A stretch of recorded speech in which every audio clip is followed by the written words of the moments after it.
आता PCM modem म्हणजे study of PCM, त्याचे कनेक्शन्स सगळ्यात आधी हे जे क्लॉक आहे ते ADCच्या क्लॉकला द्यायचं आणि हा क्लॉक ADCच्या इनपुटला द्यायचा. मग A पॉईंट आहे तिथे ते DSOला कनेक्ट करायचं आणि मग किती फ्रिक्वेन्सी आहे साईन वेव्हची ते आपल्याला तिथे दिसतं.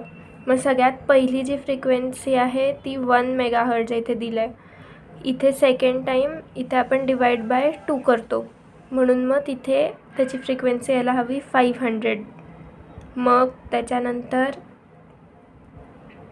पुढे अजून डिव्हिजन्स करत जायचे. ते कसे, इकडून A आणि B शॉर्ट करायचं.